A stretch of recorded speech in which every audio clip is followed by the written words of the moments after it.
მოძრაობა თეთრების კონგრესის სასტუმრო რედისონში მოძრაობის წარმომადგენლებმა საბჭოს წევრები აირჩიეს.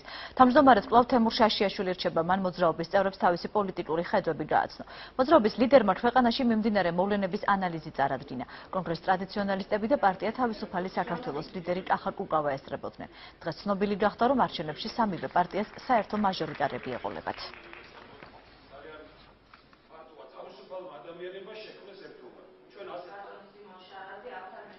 ჩვენი აზრით ამ მდგომარეობიდან გამოსვლის ერთადერთი სწორი პოზიცია არის, რომ ქვეყანაში იყოს მხოლოდ ერთადერთი ძალაუფლება, ნიჭის ძალაუფლება.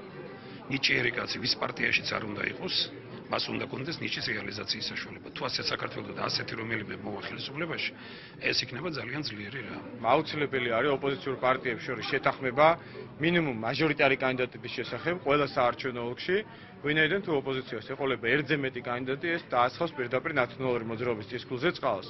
ამიტომ ჩვენ დღეიდან ვიწყებთ მოლაპარაკებებს და თავაზობთ ყველა პოლიტიკურ პარტიას, რომ შევთანხმდეთ, სადაც შესაძლებელი იქნება კონსულტაციების გზით, სადაც საჭირო იქნება პრაიმერის გზით და დავაყენოთ ერთიანი მაჟორიტარი კანდიდატები.